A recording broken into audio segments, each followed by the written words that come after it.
Yes, please. Good afternoon, everyone. Welcome to SD Commerce Career, Sector 10, Panchkula. This is CA Dheeraj here and hope so you are doing well. In the previous class, हम लोगों ने Chapter 10, that is Company Audit and Auditors के regarding to कुछ various points read out किए, जिसमें topic हमारा जो discussion में था that is all about sir एक तो removal of auditor and number 2 resignation by an auditor हम लोगों ने मेन डिस्कशन में रखे। क्लियर? रिमूवल के रिगार्डिंग आपने क्या पॉइंट रीड आउट किया कि देखिए सर, अगर तो उसकी टर्म कंप्लीट होने के बाद, ऑडिटर की टर्म कंप्लीट होने के बाद अगर उनको रिटायर करते हैं तो it's not a big deal. Clear? कि अगर मान लो उसके 5 साल कंप्लीट हो चुके या उसके 10 साल फर्म के कंप्लीट हो चुके, तो रूल के अकॉर्डिंग वैसे भी रोटेशन आपके ऊपर एप्लीकेबल है, तो आपको छोड़कर जाना ही था। क्लियर? तो एज सच कोई नया कॉन्सेप्ट नहीं है, कोई बहुत बड़ा पॉइंट नहीं है। एंड इवन अगर आपको एजीएम पे रिटायर किया जा रहा है, उतारा जा रहा है, रिमूव किया जा रहा है, ये भी सर अपने आप में कोई बहुत बड़ी बिग डील नहीं है कि हमने आपके साथ कुछ गलत करा। क्लियर? सिर्फ और सिर्फ मेन जो सीरियस इशू था, मेन जो पॉइंट था वो क्या था सर, बिटवीन 2 एजीएम्स उतारना। बिटवीन 2 एजीएम्स अगर किसी ऑडिटर को क्या किया गया, रिटायर किया गया, इन दैट केस हमने वर्ड वहां पे क्या यूज किया कि सर वहां पे आपको 3 अलग अलग पॉइंट्स का कंप्लायंस करना होगा। सबसे पहले बोर्ड रेजोल्यूशन पास करवाना होगा रिगार्डिंग दिस मैटर कि आप अपने ऑडिटर को विद इन 2 एजीएम के बीच आप उसको क्या करना चाहते हैं, उतारना चाहते हैं। Clear? Number 2 point, after that जैसे ही बोर्ड रेजोल्यूशन पास होगा, क्लियर, वहां से आई थिंक सो 30 डेज थे, कितने पॉइंट्स थे यहाँ पे सर, आपको सेंट्रल गवर्नमेंट के पास क्या करना होगा, अप्लाई करना होगा फॉर दी अप्रूवल। मेन चीज इज सीजी की अप्रूवल लेना क्या है, मैंडेटरी। क्लियर? क्योंकि अगर सीजी की अप्रूवल आप नहीं लेंगे तो आपका ये पॉइंट सक्सेसफुल नहीं होगा। एंड जिस दिन सीजी की अप्रूवल आपको मिल जाती है, आपको एक स्पेशल जर्नल मीटिंग बुलाकर एक स्पेशल रेजोल्यूशन क्या करवाना होगा, पास आउट करवाना होगा। क्लियर? तो ये कुछ मेन पॉइंट्स है जिसको इन शॉर्ट हमने वर्ड क्या कहा, BR, board resolution, CG approval plus special resolution. ये 3 डॉक्यूमेंट आपको चाहिए होंगे, देन आप ऑडिटर को रिमूव कर सकते हैं बिफोर हिज टर्म, उसकी टर्म से पहले। क्लियर? दूसरा पॉइंट, रेजिग्नेशन के टाइम आपने पॉइंट पढ़ा कि सर क्या ऑडिटर अगर रिजाइन करके जाना चाहता है, क्या वो रिजाइन कर सकता है? यस, एज सच कोई बंदिश नहीं है कि आपको पूरी टर्म ही कंप्लीट करनी पड़ेगी। सर आप बिफोर योर टर्म भी जा सकते हैं, बट सर आपको एक रीजन प्रॉपर वे से प्रोवाइड करना होगा। एंड एक फॉर्म एडीटी 3 के अंदर एक स्टेटमेंट आपको CG plus ROC plus SEBI, अगर आपकी कंपनी कौन सी है, लिस्टेड कंपनी है, या कैग अगर आपकी गवर्नमेंट कंपनी है, इन वेरियस पर्संस को आपको एक स्टेटमेंट फाइल करनी होगी इन एडीटी 3 के अंदर। क्लियर? देन आप अपना रिजाइन करके जा सकते हैं, नहीं अदरवाइज आपको रेजिग्नेशन अलाउड नहीं है। और अगर आप रिजाइन करेंगे ये फॉर्मेलिटीज को बिना पूरे करे, देन आपके ऊपर पेनल्टीज एप्लीकेबल होंगी, जो कि 50,000 से लेके एन अमाउंट इक्वल टू, क्या लिखा हुआ था, remuneration of the auditor, and अगर कॉन्टिन्यूस नेचर का हुआ तो 500 पर डे से लेके मैक्सिमम 2 लाख रुपीस तक आपके ऊपर ये क्या होगा, एप्लीकेबल होगा। Clear? So next on topic यहां पे जो हम लोगों ने स्टार्ट करना है दैट इज सेक्शन, इसको बार करना होगा, section 140 subsection 4। Clear? Section 140 subsection 4 special topic अपने आप में।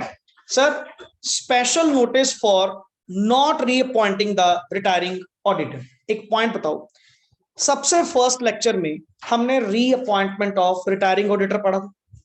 रीअपॉइंटमेंट ऑफ रिटायरिंग ऑडिटर में आपने क्या पढ़ा था कि सर आपको ही रिटायरिंग ऑडिटर को ही रीअपॉइंट कर लिया जाएगा अगर आपके अगेंस्ट कोई स्पेशल नोटिस या स्पेशल रेजोल्यूशन पास नहीं हुआ कि आपको नहीं रखना या आपकी जगह किसी और को रखना है। सर अगर ऐसी कोई बात नहीं आई होगी ना, अगर ऐसा कोई नोटिस वगैरह हमारे पास नहीं आया होगा, हम रिटायरिंग ऑडिटर को ही क्या कर लेंगे, दोबारा रीअपॉइंट कर लेंगे, और हमें कोई दिक्कत भी नहीं है। बट सर अगर तुम्हें दोबारा ना अपॉइंट करने के लिए स्पेशली तुम्हें दोबारा ना अपॉइंट करने के लिए अगर हमारे पास क्या आया, स्पेशल नोटिस आया, इन दैट केस वो प्रोसेस क्या होगा, कैसे ये सारा सर्कमस्टांस डील किया जाएगा।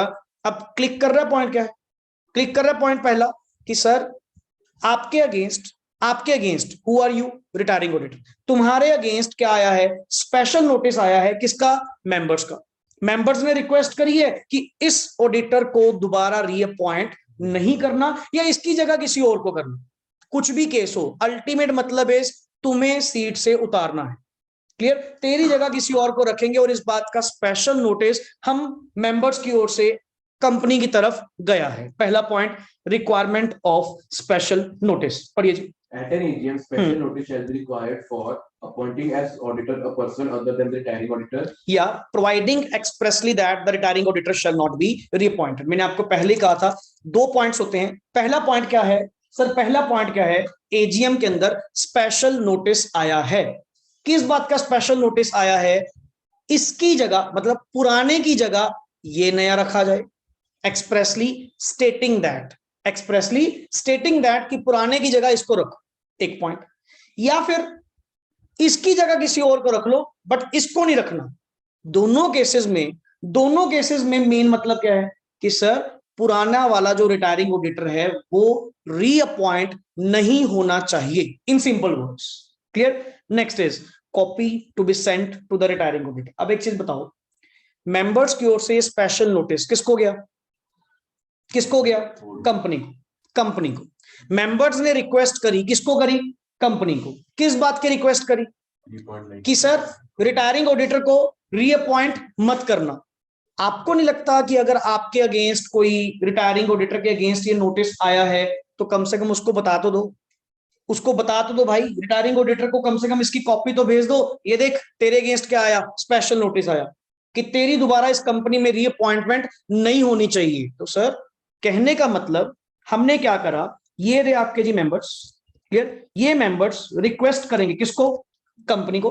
कंपनी नेक्स्ट आ गई रिटायरिंग ऑडिटर को, किसको भेजेगी, रिटायरिंग ऑडिटर को, कि तेरे अगेंस्ट भाई क्या है, नोटिस आ है, पढ़।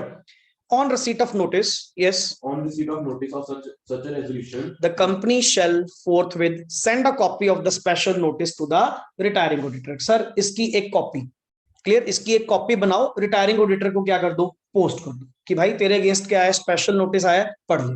क्लियर, कल को ये मत कहना बिना बताए तुझे उतारा, बिना बताए तुझे रीअपॉइंट नहीं करा, चेक कर ले तेरे अगेंस्ट स्पेशल नोटिस आया है। क्लियर।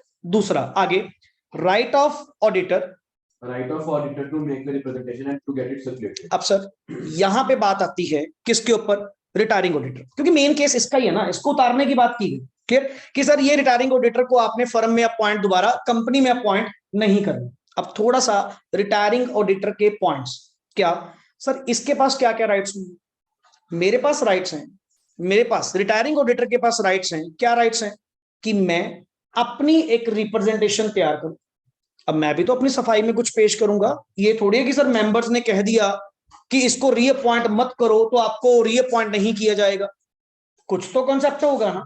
सर मैं अपनी एक रिप्रेजेंटेशन तैयार करूंगा, कंपनी को प्रोवाइड करूंगा और एक एक मेंबर को सर्कुलेट करने की क्या करूंगा, डिमांड करूंगा। मैं कहा जी अगले ने नोटिस दिया, उन्होंने अपना पॉइंट रखा कि मुझे रीअपॉइंट नहीं करना, मत करो, पर मेरी बात सुनी जाए, मैं अपनी रिप्रेजेंटेशन सर्कुलेट करवाना चाहता हूं और ये मेरे पास राइट है, पढ़िए। The retiring auditor is entitled to make the representation. Yes. The representation shall be in writing and shall be sent to the company. And not exceeding a reasonable length. ये नहीं है कि भर के लिख के दोगे, कोई एक आधा पेज जो है नॉर्मली लिख कर दे, जो भी तुम कहना चाहते हो इस पॉइंट के रिगार्डिंग, आप अपना देखो जी, हक है तुम्हारा, आप अपना यहाँ पे जो कहना चाहते हैं कहीं। क्लियर। शैल बी, पहली बात किसमें, इन राइटिंग होनी चाहिए, and shall be sent to the company. मतलब सर एक मिनट, यहां पे मैं शॉर्ट वर्ड यूज कर रहा हूं, SN। ये क्या हुआ, स्पेशल नोटिस। पहले मेंबर्स ने किसको दिया, कंपनी को। कंपनी ने वो स्पेशल नोटिस किसको दिया, रिटायरिंग ऑडिटर को। रिटायरिंग ऑडिटर कंपनी को क्या देगा, R means representation in writing, and request करेगा to be circulated to every member of the company, और स्पेशली उनको जिन्होंने नोटिस दिया, जो मेरे को उतारना चाहते हैं। मेरी भी रिप्रेजेंटेशन सुनो ना, सिंपल सी बात, आगे, ही में request the company to circulate the representation, कि कंपनी इस रिप्रेजेंटेशन को नेक्स्ट आगे क्या करे, सर्कुलेट करे। ये ना अम्ब्रेला डायग्राम बोलते हैं इसको, कि अम्ब्रेला की फॉर्म में है ना, कि डायरेक्टली पहले मैं कंपनी के पास, कंपनी रिटायरिंग ऑडिटर के पास, रिटायरिंग ऑडिटर ने रिप्रेजेंटेशन कंपनी को दी, कंपनी नेक्स्ट आगे किसको देगी, मेंबर्स को। ये सर मेरे राइट्स हैं। आगे, in the AGM the retiring auditor shall have a right to make an oral representation। और अगर सर देखो जी, मजबूरी होती है कई बार, ये रिप्रेजेंटेशन बनाने में मुझे लग गया टाइम, इधर से एजीएम नजदीक है, इधर से एजीएम नजदीक है, कंपनी को तो टाइम से नोटिस भेजना पड़ेगा, क्योंकि अगर एजीएम का नोटिस लेट हुआ तेरी एजीएम इनवैलिड हो जाएगी, और तूने अभी तक रिप्रेजेंटेशन तैयार नहीं करी। ये गलती किसकी है, रिटायरिंग ऑडिटर की। क्लियर सर, देखो टाइम से प्रोवाइड करोगे, टाइम से मुझे प्रोवाइड करोगे, मैं जरूर एजीएम का नोटिस जब भेजूंगा ना, साथ में तेरी रिप्रेजेंटेशन भी भेज दूंगा। तेरा पॉइंट बिल्कुल सही। क्लियर, एक पॉइंट पढ़ा था आपने, एजीएम का नोटिस एटलीस्ट 21 क्लियर डेज आपने प्रोवाइड करने हैं, वो भी करते करते 25 दिन पहुंच गए थे। मैंने ये नोटिस मुझे आया, ये नोटिस मुझे आया, मैंने रिटायरिंग ऑडिटर को दे दिया कि भाई अगली एजीएम में ना जो भी होने वाली है तेरे को उतारा जाएगा, अगर कोई रिप्रेजेंटेशन है तो बाय दिस डेट मुझे टाइम से प्रोवाइड कर दे, ताकि मैं नोटिस के अंदर साथ में तेरी ये रिप्रेजेंटेशन भी लगा दूं। कल को मत कहना मुझे कि जी कंपनी ने प्रोवाइड नहीं करी, और स्टिल चलो मानना तुमने रिप्रेजेंटेशन लेट बनाई, तुमने कंपनी को लेट सबमिट करी, कंपनी इतने में नोटिस दे चुकी थी, तेरे पास दूसरा राइट ये भी है, दूसरा राइट ये भी है, क्या मीटिंग होगी ना, मीटिंग में अपनी रिप्रेजेंटेशन बोल के पढ़ लेना, ऑरल रिप्रेजेंटेशन। कोई चक्कर ना मान, ये मत सोचियो कि तेरा जो राइट है वो डिस्टर्ब हुआ, कि अब वो राइट खत्म हो गया, ना ना ना, मीटिंग तो होगी ना, मीटिंग में तुझे टाइम दिया जाएगा, अपनी ओरल रिप्रेजेंटेशन दे दे, अकेले अकेले को सुना, जो सुनाना चाहता है माइक दे देंगे, 15 मिनट 20 मिनट जितना बोलना बोल, बट ऑरल रिप्रेजेंटेशन का भी राइट तेरे पास है। और ये क्यों दिया गया, बिकॉज समटाइम्स मेरी ओर से रिप्रेजेंटेशन कंपनी को लेट जाती है, एंड कंपनी इज अनेबल, कि सर कंपनी कहती मैं तो नोटिस निकाल चुकी, मैं तो एजीएम का नोटिस भेज चुकी, अब मैं स्पेशली थोड़ी भेजूंगा, उस केस में आपको ऑरल रिप्रेजेंटेशन का भी क्या है, राइट है। नेक्स्ट आगे, आगे पढ़िए जी। इसको राइट ऑफ बीइंग हर्ड भी बोल सकते ये representation he right of being heard है अपने आप में, जो आपको रिप्रेजेंटेशन का दिया गया ना, इन राइटिंग या ऑरल, ये तो वेज आ गए, ये अपने आप में क्या है, ऑफ बीइंग हर्ड, कि आप भी अपनी बात रखें। क्लियर, नेक्स्ट इज, आगे चलिए, duties of the company with respect to the representation. अच्छे पॉइंट्स है काफी, पढ़िए। The company shall, The company shall state the fact that the retiring auditor has made a representation हाँ in any notice of the resolution that is given to the member. आगे ना बोलो क्या sir, जो भी notice of resolution that is given to the members of the company, जो भी तुम कंपनी के मेंबर्स को भेजोगे ना नोटिस, साथ में ये भी लिखना कि रिटायरिंग ऑडिटर ने एक रिप्रेजेंटेशन दी है, और ये रिप्रेजेंटेशन मैं साथ में क्या कर रहा हूं, अटैच कर रहा हूं। मैंने कहा था रिटायरिंग ऑडिटर टाइम से मुझे दे देगा, मैं आगे साथ में भेज दूंगा, बट अगर टाइम से तुम प्रोवाइड नहीं करोगे तो सर मैं भेज नहीं पाऊंगा, क्योंकि मैं तो नोटिस ऑफ रेजोल्यूशन दे चुका, मैं तो जिस बात के लिए तुमको इकट्ठा करना है, नोटिस ऑफ एजीएम है, वो मैं दे चुका सर, अब नहीं मैं इसको अलग से भेज सकता। Clear, okay. The company shall, क्या लिखा हुआ word, yes, The company shall send a copy of the representation to every member of the company to whom the notice of meeting is sent unless, देख word अब समझ में आएगा तुम्हें, क्या लिखा हुआ है, unless the representation is received by the company, क्या लिखा हुआ है, too late, too late, sir फिर नहीं भेजना। मैं देखो सिंपल सी बात है, कॉस्ट सेविंग कह लो, व्हाटएवर कह लो, क्लियर, मैंने नोटिस ऑफ एजीएम तो भेजना ही है। क्लियर, यहां पे सिंपल देख, ये तेरी कंपनी, कंपनी ने अपने मेंबर्स को, कंपनी ने अपने मेंबर्स को क्या भेजना है, नोटिस ऑफ, क्या भेजना है, AGM, representation, representation of retiring auditor, representation of retiring auditor if received on time, if time पे मिल गई तो साथ में ये जो नोटिस है उसी में हम भेज देंगे, हमें क्या दिक्कत। बट अगर सर लेट रिसीव हुई देन मैं भेज नहीं पाऊंगा, हाँ बट तुझे राइट दे दूंगा कि जब मीटिंग पे सारे इकट्ठा होंगे ना, जब मीटिंग पे सारे मेंबर्स आएंगे, आप अपनी रिप्रेजेंटेशन पढ़ सकते हो। क्लियर, आगे चलिए। If a copy of the representation is not sent because it was received too later because of the company's default, yes then The auditor may require that the representation shall be read out at the meeting. मैंने require करा, auditor ने require करा कि मेरी representation सबके सामने पढ़ी जाए, समझ गए ना। वैसे इन राइटिंग मैंने दी थी, चलो लेट हो गई अलग बात है, कंपनी को टाइम से नहीं मिली, कंपनी आगे फॉरवर्ड नहीं कर पाई, मैंने कंपनी को रिक्वेस्ट करी, कंपनी को रिक्वायर किया क्या, मेरी ये रिप्रेजेंटेशन कंपनी में जब एजीएम होगी ना, मीटिंग जब होगी, मीटिंग में ये मेरी रिप्रेजेंटेशन पढ़ी जाए, and a copy of the representation shall be filed with the registrar. और मेरी ये जो कॉपी है इसकी एक किसके पास फाइल की जाए, रजिस्ट्रार। सबको पता होना चाहिए ना, सबको पता होना चाहिए क्या मैटर चल रहा है। आगे इंटरवेंशन बाय ट्रिब्यूनल। अब तक तुम्हें सब कुछ क्या दिखा, क्लीन दिखा, क्लियर, कि मैंने मेंबर्स ने कंपनी को, कंपनी ने रिटायरिंग ऑडिटर को, रिटायरिंग ऑडिटर ने रिप्रेजेंटेशन राइटिंग बनाई, कंपनी को दी, कंपनी आगे मेंबर्स को देगी, एंड अगर लेट हुई तो ऑरल रिप्रेजेंटेशन की जाएगी, मतलब मीटिंग पे उसको पढ़ा जाएगा। बट सर आगे पढ़िए, the copies of representation, The copies of the representation need not be sent to the members, and the representation made by the auditor need not be read out, ना भेजनी है ना पढ़नी है।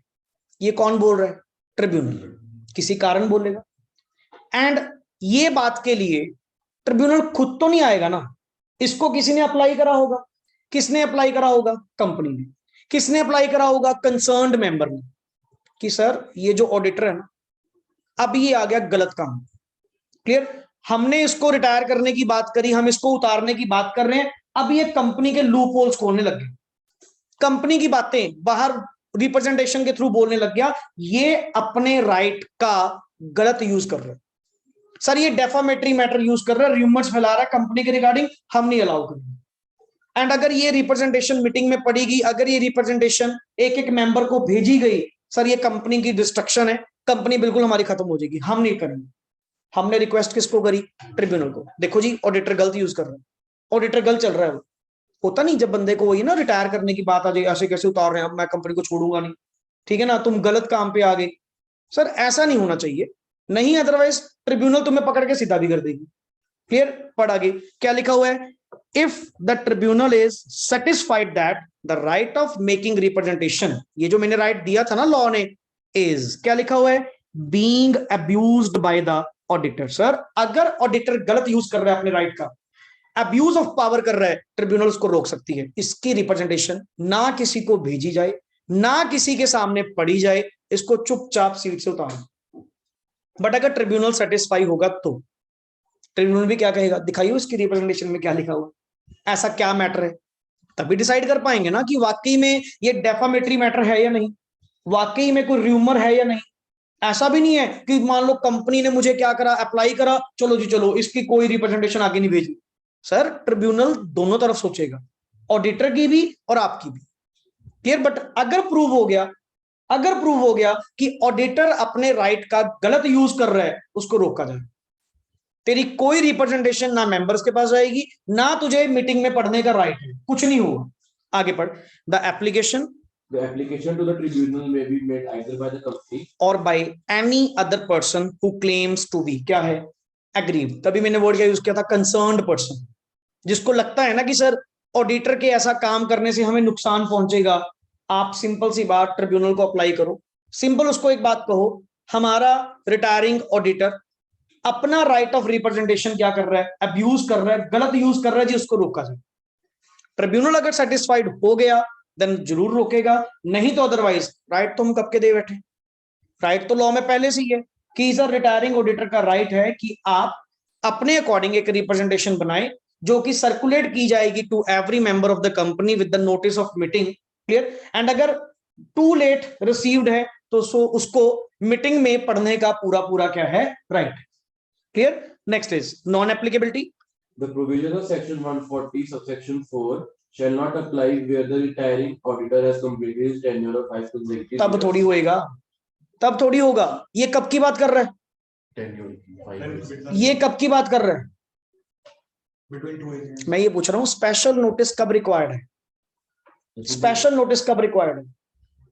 हमने 3 केस पढ़े थे, ड्यूरिंग, एट एजीएम और after tenure. At agent. At AGM, क्योंकि ड्यूरिंग तो पहले पढ़ चुके, ड्यूरिंग 2 एजीएम्स आपने क्या वर्ड पढ़ा, 3 word, BR, CG approval plus SR तीनों चाहिए, वो तो केस ही अलग है जहां पे तुम उसको उसकी टेन्योर से पहले ही निकाल रहे हो।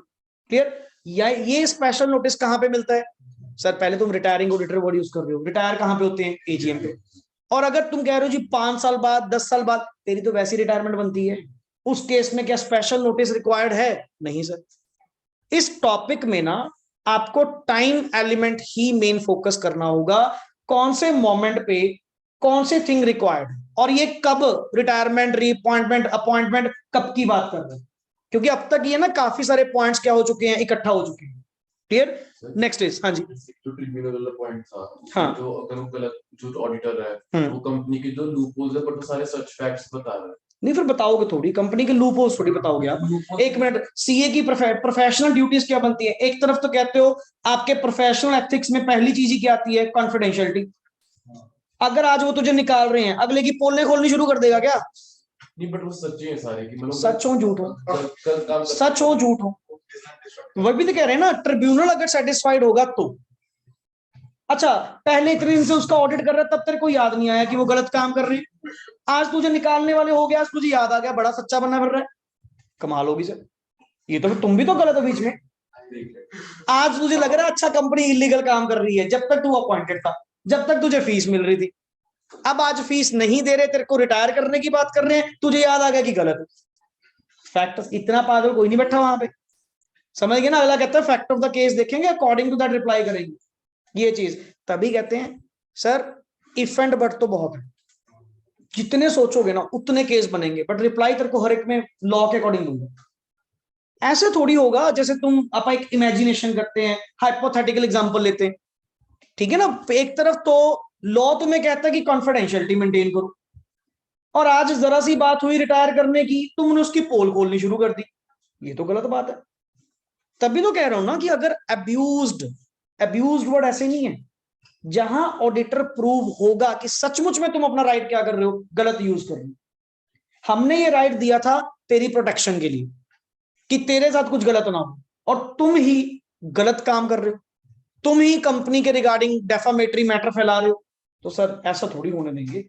मेंबर्स में गलत मन करे ऐसी ऐसी बातें बोल दो, मेंबर्स आपस में लड़ पड़े, कंपनी की बाइंडिंग अप होने पे आ जाए, तुम आपस में लड़ा दो सबको कि कोई नहीं, मैं अकेला नहीं, सारे ही जाएंगे, चिंता ना कर। समझ गए? ऐसे काम नहीं होंगे। तभी अभी ने पहले कह दिया, और एक पॉइंट यहां लिखा नहीं हुआ, जितनी कॉस्ट ये ट्रिब्यूनल तक जाने की, प्रोसेस कंप्लीट होने की, सारी कॉस्ट उसकी रेम्युनरेशन में से कट भी होती है। तेरे चक्कर में ही गए ट्रिब्यूनल में हम, नहीं हमें क्यों जाने की जरूरत थी? तो जो भी खर्चा होता है ना, इवन अगर मान लो जैसे कई बार ना प्रिंटिंग का कोई वटेवर, अभी नोटिस प्रिंट हो चुके थे या वटेवर जो भी है, जो एक्सपेंस हो चुका ना, सारा उसके ऑडिटर की जेब से रिकवर किया, क्योंकि तुम गलत प्रूव हुए ना, ये चीज।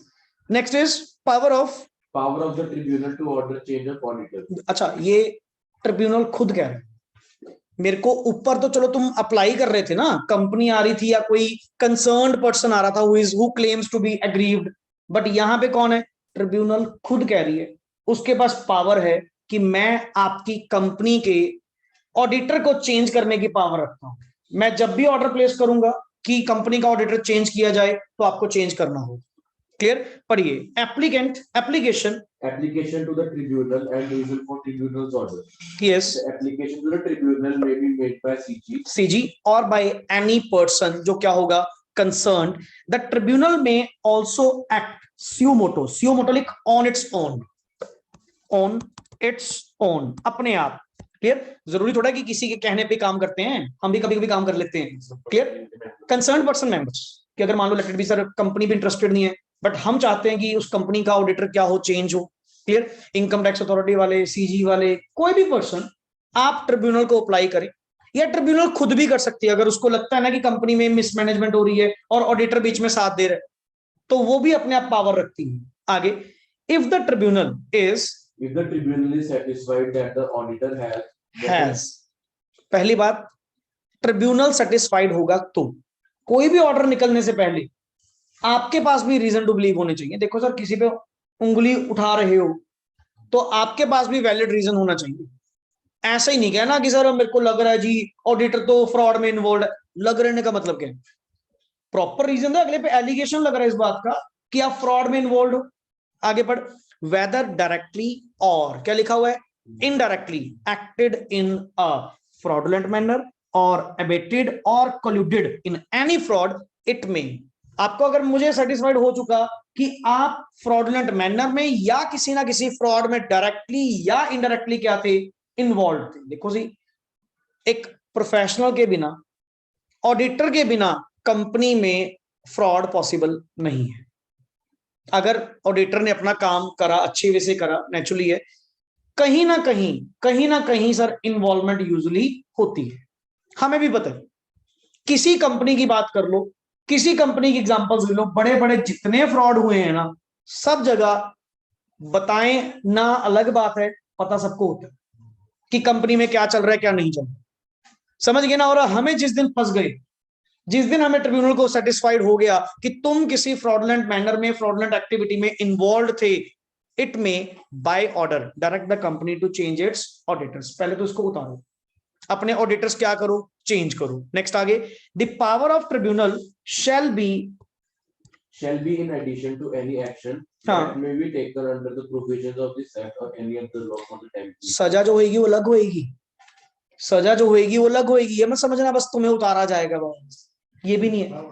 समझ रहे हो ना, कहीं आप सोच रहे हो कि ज्यादा ट्रिब्यूनल क्या कर लेगी, उतार ही लेगी। सर ये लाइन पढ़ना दोबारा, क्या लिखा हुआ है, ये power in addition to other powers and other laws, may be other laws में कहीं ना कहीं अगर कोई पनिशमेंट, कोई पेनल्टी या अदर क्लॉज लिखा होगा, वो तो लगेंगे ही लगेंगे, वो तो लगेंगे ही लगेंगे। ये तो सिर्फ क्या है कि फॉर द टाइम बिंग पहले तो अपनी जगह छोड़, पहले तो अपना ये ऑफिस क्या कर दे, वेकेट कर दे, कंपनी को बोल दिया इनको तो उतारो, पहले तो काम छीनना, बाकी जो पनिशमेंट्स होंगी वो अलग है। कहीं तुम सोचो जी मैक्सिमम क्या है, बस काम छीना जाएगा, ऐसा नहीं है, ये इन एडिशन है। आगे, appointment of auditor, Appointment of auditor by CG on an order made by the tribunal. बिल्कुल sir, and if the application is made by CG, और ये एप्लीकेशन पता है किसने दी थी, सीजी ने, कि सीजी को लग रहा है कि यहाँ पे ये फ्रॉडलेंट एक्टिविटी में, और ट्रिब्यूनल सेटिस्फाइड हो गया, ट्रिब्यूनल ने क्या कहा कंपनी को कि आप अपने ऑडिटर्स को क्या करो, चेंज करो, तो साथ के साथ ट्रिब्यूनल ने ही किसको कहा, सीजी को, ऐसे करो आप ही इनके ऑडिटर्स नए ढूंढ के दो, आपकी नजर में जो सही होंगे ना, जैसा आप चाहते हैं आप वैसा ऑडिटर इस कंपनी में क्या करते हैं, अपॉइंट करवा दें। पढ़िए, is satisfied that any change of auditor is required, it shall with in कितने दिन, 15 days of receipt of such application make an order that such auditor shall not function as an auditor and CG may appoint another auditor in his place। क्योंकि sir दिक्कत किसको थी, CG को, CG ने कहा था ना कि इनके ऑडिटर चेंज करवाओ, करवा ले, आप ही नया पर्सन ढूंढ के दो, हमें कोई दिक्कत नहीं। नेक्स्ट इज, बिल्कुल, ये कौन आपको अलाउ कर रही है, ऑर्डर किसने पास करा, ट्रिब्यूनल ने करा, ट्रिब्यूनल ने ही ऑथराइज करा किसको, सेंट्रल गवर्नमेंट को, कि अब आप ही इनके ऑडिटर्स ढूंढ के दें जैसा आप चाहते हैं। Clear, yes, auditor to be disqualified for कितने साल, अब गले में हाथ थोड़ी डालेंगे तुम्हारे, गलत काम करके नीचे आए हो, क्लियर, और ऊपर से उतार भी कौन रहा है, सीजी या ट्रिब्यूनल के ऑर्डर से।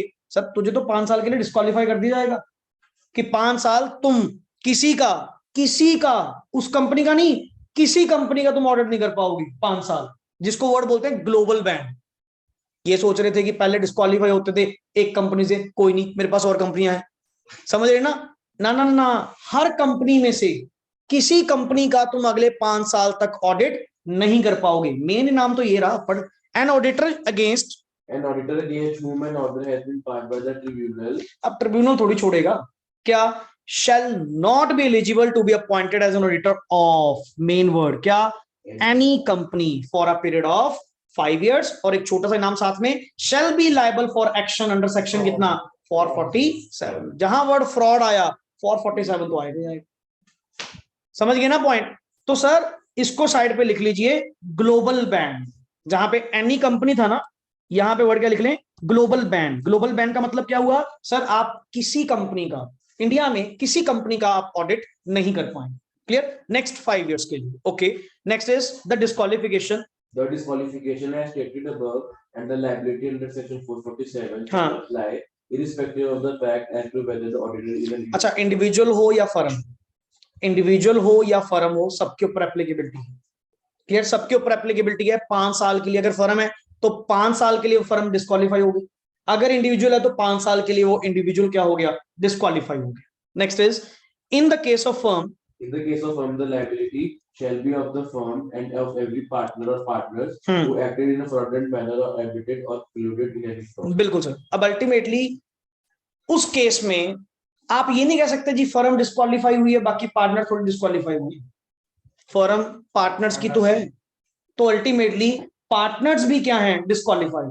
एवरी पार्टनर और partners who acted in the fraudulent manner और अबेटेड और colluded in any fraud. Sir इतना पता है जी, उस फर्म के थ्रू कोई भी अगले 5 साल ऑडिट नहीं होगा। जैसे हम नॉर्मली कहते हैं जी, मैं अगर स्टैंपिंग करता हूं, अगर मैं एज अ पार्टनर साइन करता हूं, फर्म के भी हाथ पे करता हूं, मेरी फर्म तो क्या होगी, मान लो 5 साल के लिए डिस्क्वालीफाई हो गई, नॉट एलिजिबल। और डिस्क्वालीफाई उस कंपनी के लिए नहीं, सारी कंपनीज के लिए होगी। तो इसलिए वर्ड हम क्या यूज करते हैं यहाँ पे कि इररिस्पेक्टिव ऑफ इंडिविजुअल और फर्म, एक तो 447 के अंदर पनिशमेंट और 5 साल के लिए ग्लोबल बैन आपके ऊपर क्या होगा, applicable. Clear. Next is auditor. Auditor to include firm. Yes. For the purposes of Chapter 10 of the Companies Act 2013, हाँ. the word auditor includes a firm of auditors. Yes. Next is, so basically the word auditor includes a firm of auditors also. Next is point eligibility. Sir यहां से topic change, अब अपने छोटे छोटे topics जो थे वो एक लेवल के कंप्लीट हो चुके। अब मेन टॉपिक, सबसे इंपॉर्टेंट टॉपिक आने वाला है आपका, दैट इज एलिजिबिलिटी, क्वालिफिकेशंस और सबसे इंपॉर्टेंट डिस्क्वालिफिकेशंस ऑफ एन ऑडिटर। कि ऑडिटर डिस्क्वालीफाई कब कब होगा, क्योंकि आपने एक चीज पढ़ी है, अगर किसी डिस्क्वालिफिकेशन में आप अट्रैक्ट करें, किसी डिस्क्वालिफिकेशन में पहले कर जाओगे, अपॉइंट ही नहीं होगी। सिंपल सा पॉइंट। अगर तुम अपॉइंटमेंट के टाइम ही क्या थे, डिस्क्वालीफाई, तेरी अपॉइंटमेंट ही नहीं होगी, सिलेक्शन ही नहीं होगी। याद हो तुमने डिक्लेरेशन साइन की थी, कंसेंट तुमसे ली थी कि you are qualified to act as an auditor of the company as per the companies act 2013। आप कह रहे हो जी अब तो डिस्क्वालीफाइड, तेरे को तो अपॉइंट ही नहीं करेंगी। या फिर अपॉइंट कर लिया, बाद में डिस्क्वालिफिकेशन आपने क्या करी, अट्रैक्ट करी। क्लियर। तो सर जिस टाइम डिस्क्वालिफिकेशन आपने अट्रैक्ट करी, you have to vacate your office, छोड़ना पड़ेगा, which amounts to casual vacancy also. Clear. छोड़ के जाओ, तेरी जगह किसी और को रख लेंगे, but you are disqualified by law. तो there are various circumstances under which an auditor is disqualified as per law. पहला point, eligibility for an individual. Yes. An individual shall be eligible for appointment as an auditor of the company only if he is a chartered accountant. ये sir auditor की eligibility है। पहली बात, आप CA होने चाहिए। सबसे बड़ा पॉइंट, आप अपने बेनिफिट पता क्या है, company audit can be done by only and only CA. समझ गए ना। जैसे जीएसटी ऑडिट है, जीएसटी ऑडिट सीए सीएमए दोनों कर सकते हैं। चाहे आप कॉस्ट एंड मैनेजमेंट अकाउंटेंट से करवा लो, चाहे आप चार्टर्ड अकाउंटेंट से करवा लो, चलेगा। जैसे सेक्रेटेरियल ऑडिट है, उसको कौन करेगा, सीएस कंपनी। सर ये बटा हुआ है, ऐसा नहीं है सब कुछ ही अपने पास है। क्लियर। जैसे टैक्स ऑडिट है, income tax audit, only and only by C. यही अपने मेन रेवेन्यूज हैं, अब अगर मान लो टैक्स ऑडिट और एक सीए को अलाउड होते हैं 60 ऑडिट एक स्टैंप पे अलाउड होते हैं एक पर्सन को।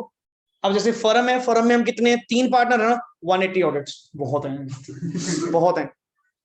इतने ही भरने शुरू हो जाएं, इतने जाने शुरू हो जाएं, सफिशिएंट है। ये लिमिट्स लगाएगी ताकि काम सबके पास जाए। ऐसा नहीं है, क्योंकि टैक्स ऑडिट में ना बहुत असेसीज कवर हो जाते हैं, तो लिमिट लगाएगी 60। कंपनीज के केस में मैंने आपको बताया था लिमिट कितनी है, 20, एक्सक्लूडिंग अलग अलग वो छोड़कर, ताकि ऐसा ना हो फिर तो सर जो पुराने सीएस बैठे हैं, जो इतनी पुरानी फर्में हैं, वो तो फ्रेशर्स को कभी काम ही ना करने दे। सिंपल सी बात है, फ्रेशर्स के पास तो कभी काम ही ना आए अगर लिमिट ना लगे, क्योंकि सर हर पर्सन चाहता है जी एक्सपीरियंस पर्सन से क्या करवाएं, ऑडिट करवाएं। फिर तो हम कर ही क्यों रहे डिग्री भाई, हमें क्या जरूरत है। तो प्रोफेशनलिज्म मेंटेन करने के लिए, वर्थ मेंटेन करने के लिए लिमिट्स लगाई जाती है। क्लियर। तभी यहां पे क्लियर किया गया, एलिजिबिलिटी बताओ, स्टैट ऑडिट कौन कर सकता है? कंपनी ऑडिट कौन कर सकता है? Only and only CA. Next आगे, eligibility for a firm, yes, A firm shall be eligible for appointment as an auditor of a company only if, underline the word, majority of its partners practicing in India are qualified for appointment. अब sir तुम्हारी firm में तो sir ultimate काफी सारे person हो सकते हैं, clear, but आपके मेजोरिटी ऑफ इट्स पार्टनर्स, जितने भी तुम्हारे पार्टनर्स हैं, मेजोरिटी ऑफ पार्टनर्स आपके प्रैक्टिसिंग इन इंडिया होने चाहिए, आर क्वालिफाइड फॉर अपॉइंटमेंट। वो लोग यहाँ पे अपॉइंटमेंट के लिए क्या है? वैलिड है, अदरवाइज नहीं। दूसरा point, where a firm including LLP is appointed as an auditor of the company, only the partners who are chartered accountants shall be authorized to act and sign on behalf of the firm. Sir पहली बात है ना, इन्होंने मतलब जो association है professionals की, वो अलाउड नहीं करी।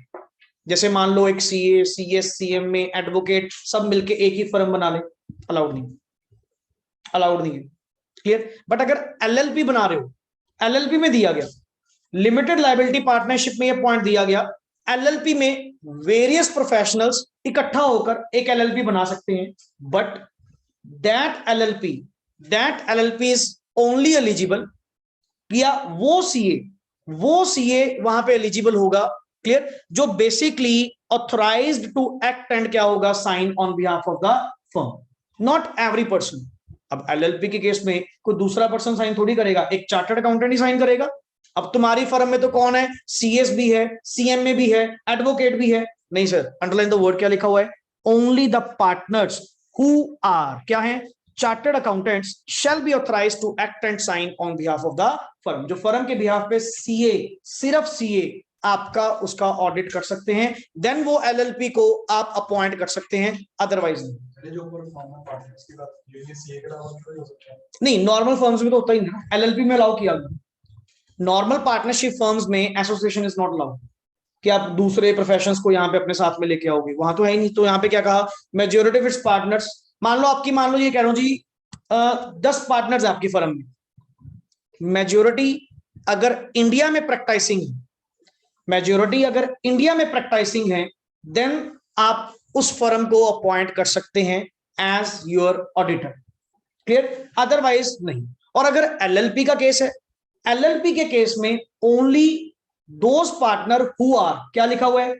चार्टर्ड अकाउंटेंट जो होंगे, authorised to act and sign होंगे, वो पर्सन, वो एलएलपी तब अपॉइंट हो पाएगी, नहीं अदरवाइज अपॉइंट नहीं हो पाएगी, क्लियर। क्योंकि पहली कंडीशन क्या है?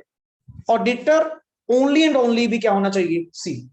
हाँ जी, पहले वाली कंडीशन है उसमें ऐसा तो ना सब कि सी और नॉन सी बात नहीं, मैं कह रहा हूं फर्म के केस में एसोसिएशंस अलाउड नहीं, एलएलपी में अलाउड किया गया, जहां पे वेरियस प्रोफेशंस को इकट्ठा करके आपको परमिशन दी गई कि आप कर सकते हो। ये पॉइंट एक्चुअली आपको कहां पे आता है?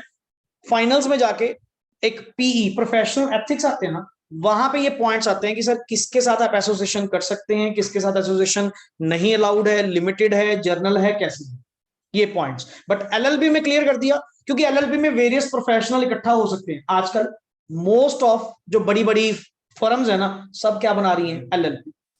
अब हमने तो क्लाइंट को जाने नहीं देना, हमने तो जी ये मान लो अपनी फर्म में सीए, सीएस, सीएम में आर्किटेक्ट, वैल्यूअर, क्लियर, जितने भी हैं एडवोकेट्स, सबको ही हायर कर रखे, हम सारे इकट्ठे हैं।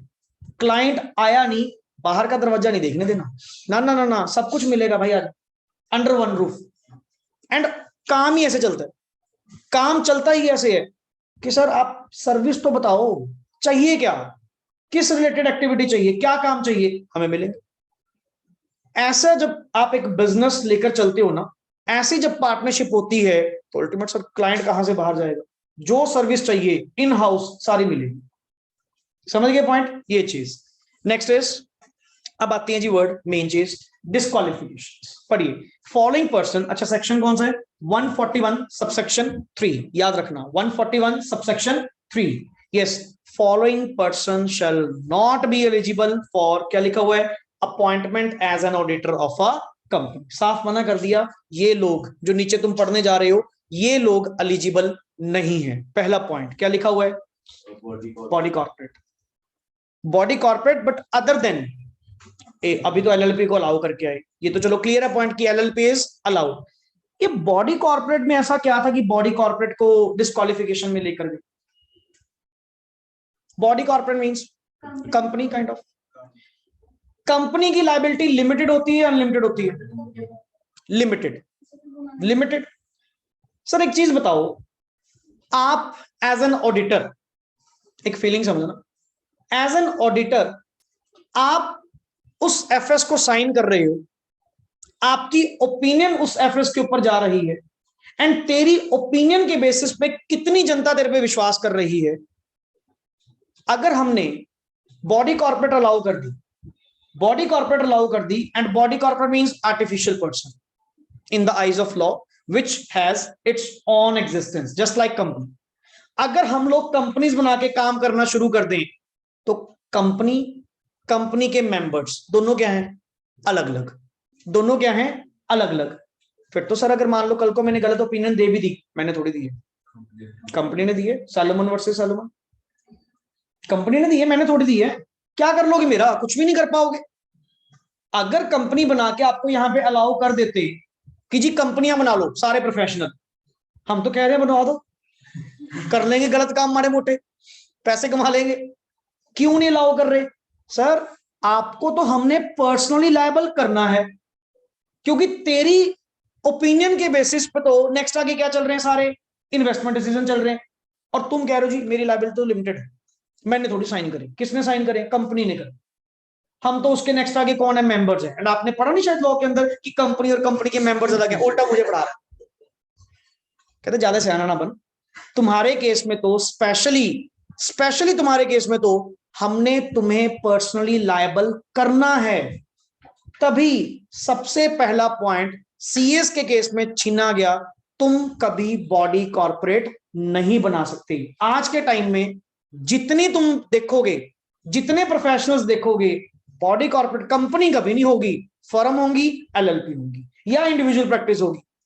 ये बिग फोर जो बात करते हैं ना, बिग फोर, ये भी क्या है? फर्म्स हैं। फर्म्स हैं। बोलने को वो वर्ड बोलते हैं बिग फोर कंपनीज, कंपनीज नहीं है भाई, वो क्या है? फर्म्स हैं। बिग फोर ऑडिट फर्म्स हैं वो। समझ गए बात? तो सीए कभी भी कंपनीज बनाकर काम नहीं कर सकते।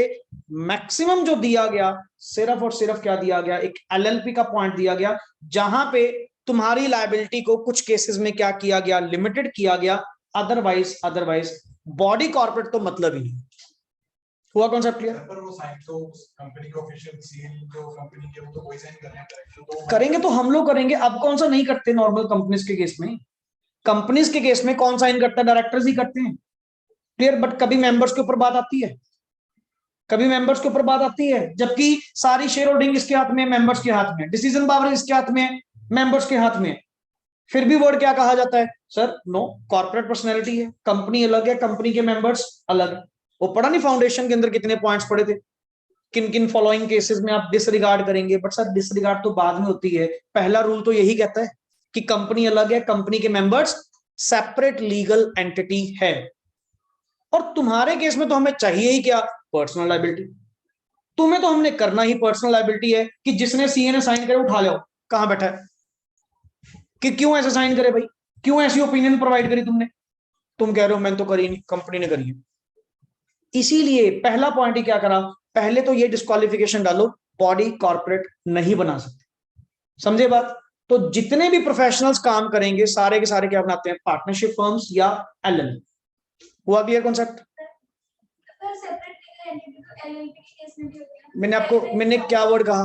Limited liability. वहां पे भी क्यों दी? क्योंकि एलएलपी में हमने आपको क्या दिया? कोलैबोरेशन अलाउ करो, कि आप वेरियस प्रोफेशनल्स इकट्ठा होके कोलैबोरेट कर सकते हो। क्लियर? एक चीज बता, मैंने फॉर एलएलपी के केस में, एलएलपी के केस में किसको अपॉइंट करने के लिए कहा था? कौन सी एलएलपी एलिजिबल है? जिसके पार्टनर्स सीए होंगे, आप उसकी अपॉइंटमेंट कर सकते हो। बट उस एलएलपी में साथ में एडवोकेट्स भी हैं, सीएस भी है, सीएमए भी है, आर्किटेक्ट भी है, वैल्यूअर भी है। साइन मैंने करे, साइन मैंने करे, फंसना किसको चाहिए? सिर्फ मुझे। बाकी क्यों जाएंगे भाई? बाकी क्यों जाएंगे?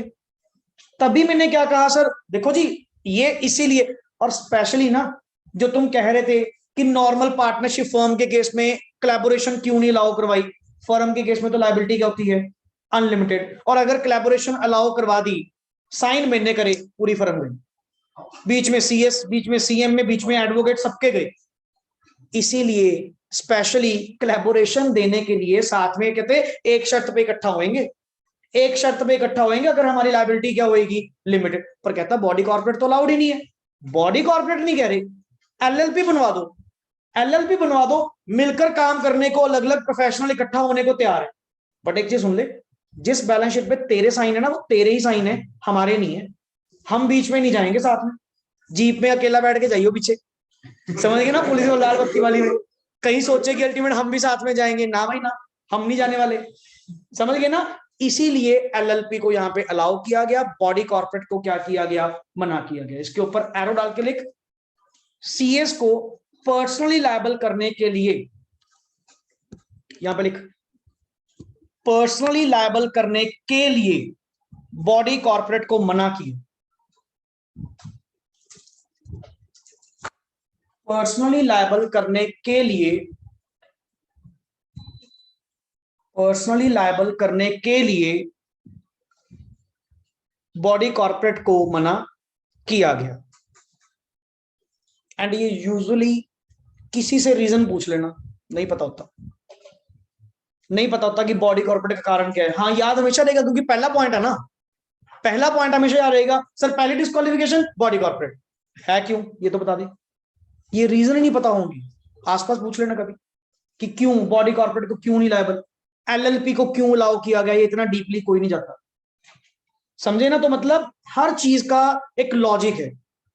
नेक्स्ट इज नंबर 2 पॉइंट, आगे क्या है, An officer or employee of the company. आपकी कंपनी का ही कोई ऑफिसर या आपकी कंपनी का ही कोई एम्प्लॉय कंपनी ऑडिट कैसे कर देंगे, कैसे उसको अलाउ कर देंगे, उसको छोड़ो, उसको छोड़ो, आगे बढ़। A person who is a partner of an officer और employee of the company, a person who is in the employment of, आगे उस ऑफिसर का कोई पार्टनर, या आगे उस ऑफिसर या एम्प्लॉय का नेक्स्ट आगे एम्प्लॉय, उसको भी नहीं करेंगे। कंपनी की है तो पॉइंट ऑफ इन्फ्लुएंस आ गया ना। हम तो क्या चाहते हैं, मैंने आपको पहली वर्ड क्या कहा था, ये डिस्क्वालिफिकेशन जब पढ़ोगे ना, जब सारे पॉइंट्स पढ़ लोगे, तुम्हें एक चीज फील आएगी, ये क्यों लिखे गए, ताकि ऑडिटर मस्ट भी क्या होना चाहिए, इंडिपेंडेंट। क्लियर। कहते जी कंपनी का जो ऑफिसर है, कंपनी का ही जो एम्प्लॉय है, उसको तो मतलब ही नहीं है, इवन उस ऑफिसर का आगे कोई पार्टनर या आगे कोई एम्प्लॉय भी होगा ना, उसको भी अलाउड नहीं है। समझ गए ना। अगला पॉइंट पढ़, a person who or his relative, कैसे पढ़ते हैं? इसको लग मैं पढ़ाता हूँ। क्लियर। पहली बात यहाँ पे ये जो देख रहे हो इतने सारे वर्ड्स लिखे हुए हैं, कंपनी, सब्सिडरी, होल्डिंग, एसोसिएट, इसको लिख CHSA, CHSA। वैसे इसमें लास्ट वर्ड कवर नहीं हो रहा, वैसे 4 वर्ड तो मेन है, company, holding company, subsidiary company and associate and subsidiary of such holding, subsidiary of such holding, ये 5वां वर्ड है। क्लियर। तो बेसिकली ये काफी जगह रिपीट होगा। अब पॉइंट, पहली बात, कोई भी पर्सन, कौन, कोई भी पर्सन जिसकी बात हो रही है, हु और हिज क्या रिलेटिव और हिज क्या पार्टनर, मतलब आप, आपके रिश्तेदार, आपके नेक्स्ट आगे partner, clear, is holding any security, any security, shares, debentures, कुछ भी, एनी सिक्योरिटी, और वो भी किसमें, company, holding, subsi, associate, subsi of such holding, दूर दूर तक तेरे पास कोई, तेरे पास छोड़, तेरे रिश्तेदारों के पास, तेरे पार्टनर के पास भी होनी नहीं चाहिए, क्योंकि तेरा फिर तो इंटरेस्ट आ जाएगा, तेरा इंटरेस्ट बीच में आ जाएगा। क्लियर। कि मुझे पता हो कि मेरे पार्टनर के पास, मेरे रिलेटिव के पास इस कंपनी के 10 लाख रुपए के शेयर्स हैं, मैं ओपिनियन गलत दूंगा ही नहीं, मैं कहीं ना कहीं क्या हो जाऊंगा, इन्फ्लुएंस हो जाऊंगा, और हम चाहते ही नहीं है कि आप कहीं भी किसी भी वे से क्या हो, इन्फ्लुएंस हो। समझ रहे हो ना बात। तो सर हमने मतलब दूर दूर तक कोई सिक्योरिटी आप होल्ड, आप तो छोड़ो, आपके रिश्तेदार और आपके पार्टनर भी नहीं कर सकते। दोबारा पॉइंट बिना देखे इतना देखना। क्लियर। क्या पॉइंट है, पहला बताओ, a person who or his relative or his partner, holding any security in, किसमें?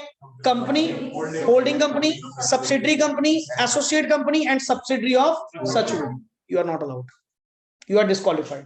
क्लियर? आगे चल, और एक पॉइंट आगे, ये तो था सिक्योरिटी का, ये था सिक्योरिटी का, same point same side, okay. कौन? अ person who or his relative or his partner, 3 point same. क्या लिखा हुआ है? इज इंडक्टेड, इंडक्टेड मतलब कर्जाई।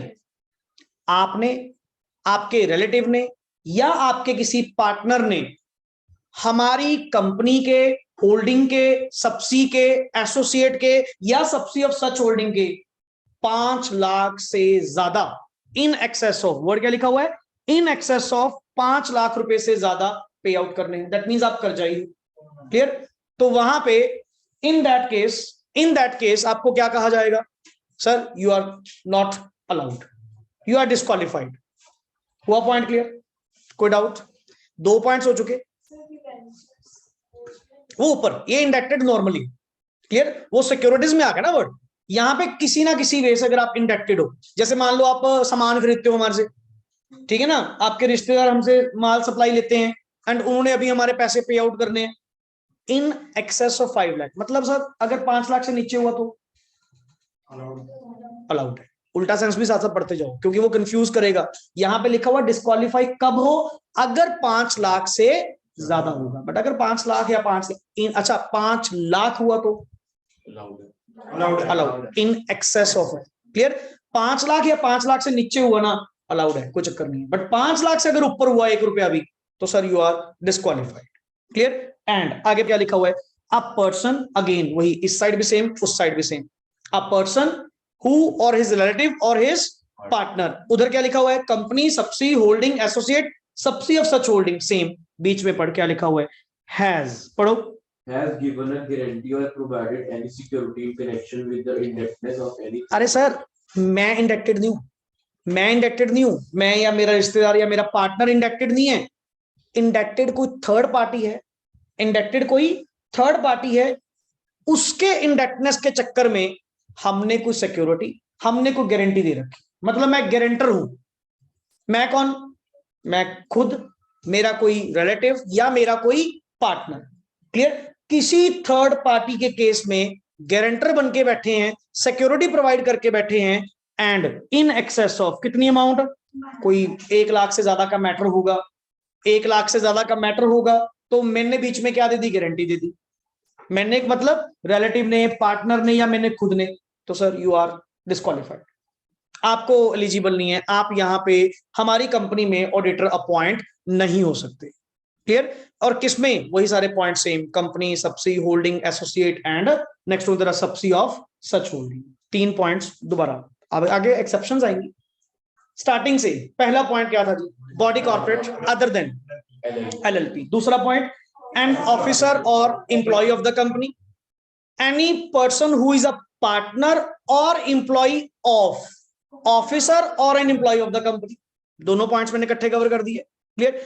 फोर्थ पॉइंट इज, पहले 2 साइड अलग अलग कर लो, a person who or his relative or his, किसमें? Company, subsi, holding, associate, subsi of such holding. क्या? पहला point holding any security.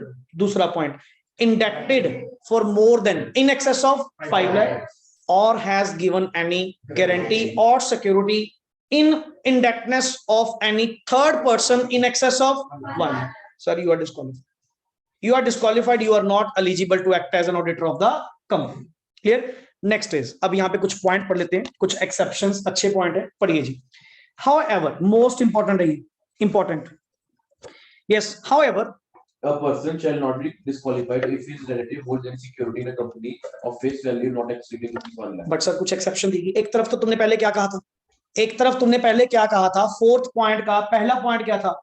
Holding any security, मतलब सिंगल रुपए की भी, सिंगल रुपए की भी। और किसने? तुमने, तुम्हारे रिलेटिव ने या तुम्हारे पार्टनर। अब उसमें से ना 2 पॉइंट बाहर निकाल दिए, एक छोड़ दिया। किसको बाहर निकाल दिया? सर खुद को और मतलब तुम खुद या तुम्हारा पार्टनर 1 रुपए की भी होल्डिंग रखेगा ना, डिस्क्वालिफाइड। ज्यादा से ज्यादा अलाउ किसको किया? तेरे रिश्तेदार को। चलो होता है जी, आपके पास पड़ी है, एंड वो भी एक लिमिट है। क्या कहती? अगर अगर तेरे रिलेटिव के पास उस कंपनी के सिक्योरिटीज होल्ड करता भी है, मानना करता भी है, but face value does not exceed, कितना है? 1 लाख। 1 लाख से ऊपर नहीं है, 1 लाख से ऊपर नहीं है, मतलब अप टू 1 लाख लिख सकते हो, up to 1 lakh. Clear? then you are not disqualified, you are eligible to be appointed as an auditor, but सिर्फ और सिर्फ relative। क्लियर? यहां पे ऊपर जो वर्ड है ना, यहां पे लिखा ऐसे, इसको एग्जाम दी गई अप टू रुपीज होने की। क्लियर? कि अगर आपका रिलेटिव वहां पे होल्ड करता है तो इन दैट केस आपको अपॉइंट कर लिया जाएगा, ऐसा कोई मैंडेटरी दिक्कत वाली बात नहीं है।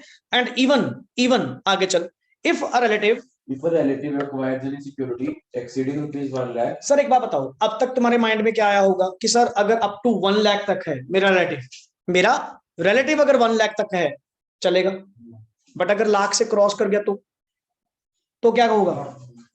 नॉट अलाउड, मतलब डिस्क्वालिफाइड। एंड डिस्क्वालिफाइड मतलब तुम्हें कंपनी छोड़नी होगी, वेकेट करना होगा ऑफिस। नहीं रुक, थोड़ा सा टाइम और दे रहे हैं, पढ़। कहते हैं if a relative acquires any security exceeding rupees कितना? 1 लाख। हो गया जी क्रॉस, 1,20,000 हो गया cross. Then auditor shall take the corrective action. Auditor corrective action ले विद इन कितने? नेक्स्ट 60 डेज के अंदर, so as to maintain the limit of कितना? 1 लाख। 60 दिन का टाइम अभी दे दी, मतलब इमीडिएट उतारा नहीं जा रहा, इमीडिएट छोड़ के जाने की जरूरत नहीं है। 60 दिन का टाइम दिया, ऑडिटर समझा ले अपने रिश्तेदार को। लाख रुपए तक का लाभ गया था, लाख से ऊपर जा रहा है वो, 60 दिन का टाइम दे रहे हैं, लिमिट मेंटेन कर लेगा तो ठीक, नहीं 61st डे से 61वें दिन से अपना झोला उठाओ, जो सामान है चलो, सिंपल सा पॉइंट। 60 दिन का टाइम फिर भी दिया गया कि सर आपको 1 लाख तक की लिमिट दी गई थी, आपको मतलब आपके रिलेटिव्स को, आपको तो है ही नहीं, मतलब ऑडिटर या पार्टनर 1 रुपए की भी नहीं होल्ड कर सकता। क्लियर? सिर्फ और सिर्फ रिलेटिव को ऑप्शन दी गई थी, और वो भी अगर क्रॉस कर भी गया इमीडिएट नहीं छोड़ना, 60 डेज के अंदर आप अपने करेक्टिव एक्शन लीजिए, हो सकता है शायद वो लिमिट मेंटेन हो जाए and you will continue. But अगर ना हुआ तो सर नेक्स्ट डे से ही आप अपना, सिंपल सी बात है, डिस्क्वालीफाई हो जाएंगे। तब देख, मतलब पॉइंट के अंदर तब डिस्क्वालिफिकेशन अट्रैक्ट होगी। और ये ऐसा केस बनता है, वो अलग अलग डेट्स बना के अलग अलग पॉइंट्स देगा, फाइनल जब तक करेक्ट सामने नहीं आएगा ना, तब तक आप किसी जजमेंट पे पहुंच नहीं पाएंगे। हुआ क्लियर? नेक्स्ट इज, एक मिनट, नेक्स्ट आगे पॉइंट्स कितने हैं? ई पॉइंट 5. यहां से नेक्स्ट क्लास में करेंगे, क्योंकि डिस्कशन काफी ज्यादा डीप चली जाएगी। एक बार दोबारा जस्ट 2 मिनट्स के लिए रिवीजन कर लेते हैं कि सर आज टॉपिक्स में हम लोगों ने क्या क्या करा। लास्ट सेक्शन हमारा मेन था 141 सबसेक्शन 3, जिसमें डिस्क्वालिफिकेशंस के रिगार्डिंग हमारी बात हुई। डिस्क्वालिफिकेशंस में पहला पॉइंट क्या था जी? Body corporate other than LLP. Body corporate को क्यों मना किया गया?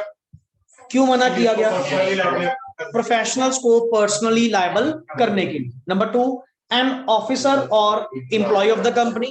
Number 3, and a person who is a partner or employee of the officer or employee of the company, तो in that case you are not eligible. Clear? Number 4 में 3 points। पहली बात, a person who or his relative or his partner, किसमें? CHSAS। Clear? company holding subsidy associate subsidy of such holding। Clear? उसमें अगर आप कोई security hold करते हैं, आप माने आप, आपके रिश्तेदार या आपका कोई भी पार्टनर, बट एक एक्सेप्शन पड़ी, सिर्फ रिलेटिव को एग्जम्प्ट किया गया, अप टू 1 लाख रुपीस तक वो होल्ड कर सकता है फेस वैल्यू। क्लियर? एंड अगर सर मान लो 1 लाख से ऊपर चला भी जाता है, not immediately disqualified, the auditor will be given 60 days, clear, so that he can take corrective action to maintain the limit of rupees 1 lakh. Clear? And number 2 point is, sir अगर आप, आपके रिलेटिव या आपके नेक्स्ट आगे partner is इंडेक्टेड to वो सारे point CHSAS। Clear? Indebted in excess of कितना? 5 lakh rupees, मतलब अप टू 5 लाख अलाउड है। उल्टा लिखते जाना साइड पर, clear. And last is sir, या फिर आपने गारंटी या कुछ सिक्योरिटी दी है for the indebtedness of any third party in excess of rupees कितना 1 लाख, तो in that case you are not allowed to be appointed as an auditor, you are disqualified. Clear है। और डिस्क्वालिफिकेशन अगर starting में हुई तो अपॉइंटमेंट ही नहीं होगी, अगर हो चुकी बाद में डिस्क्वालीफाई हुए तो आपको अपना ऑफिस छोड़ना होगा, सिंपल सा point. But you will not be act like an auditor अगर आप क्या हो चुके, डिस्क्वालीफाई हो चुके। हुआ कॉन्सेप्ट क्लियर। तो ई पॉइंट से हमारी डिस्कशन थोड़ी डिटेल और जाएगी क्योंकि मेरे को प्रॉपर टाइम चाहिए इसके ऊपर। क्लियर। सो ये नेक्स्ट लेक्चर में आपको कंप्लीट करवाने के बाद अगला टॉपिक बताना क्या है, रेम्युनरेशन। अब बढ़िया है, powers and duties, easy topic है, सिंपल टॉपिक है। क्लियर। इसको क्या करवाऊंगा, स्टार्ट करवाऊंगा। And one thing make it clear, अभी से बता रहा हूं, चैप्टर 9 एंड 10 का कंप्लीट होते ही कुछ टाइम देने के बाद आपका टेस्ट होगा। क्लियर। क्योंकि ये इंपॉर्टेंट टॉपिक्स हैं, तो जिसके भी कोई बैकअप्स कुछ भी पेंडिंग है, कोई आपकी पेंडेंसी है, 9th एंड 10th चैप्टर आप अपना पढ़ना स्टार्ट कर दीजिए। आपका जल्द ही बहुत क्या होगा, टेस्ट। जितनी जल्दी ये कंप्लीट होगा, 2 दिन का टाइम आपको देकर एज सुन एज पॉसिबल आपसे राइटिंग में with proper case studies, clear, क्या लूंगा, आपका टेस्ट लूंगा to check the vocabulary, to check the writing power, कि आप लोग क्या पढ़ रहे हो, कैसे उसको लिख रहे हो। हाँ, उससे पहले ओवरऑल डिस्कशन हमारी एक बार जरूर रहेगी। क्लियर, कि किस तरह के क्वेश्चंस, कैसे रिप्लाईज आपने देने हैं। नया कुछ नहीं है, फाउंडेशन की तरह जैसे केस स्टडी आती थी वैसे ही रिप्लाईज यहाँ पे हम देंगे। बट उसके रिगार्डिंग पहले हमारा एक डिस्कशन होगा। मेन पढ़ना स्टार्ट कर दीजिए, ये मत कहना लास्ट में 2 दिन में कवर नहीं हो पाएगा, ऐसा है जी, बड़ा है जी, छोटा है जी, जो मर्जी हो। दोनों चैप्टर्स का इकट्ठा कॉम्बिनेशन में टेस्ट होगा 25 नंबर का, पहले बता रहा हूं। क्लियर, ठीक है जी, ओके।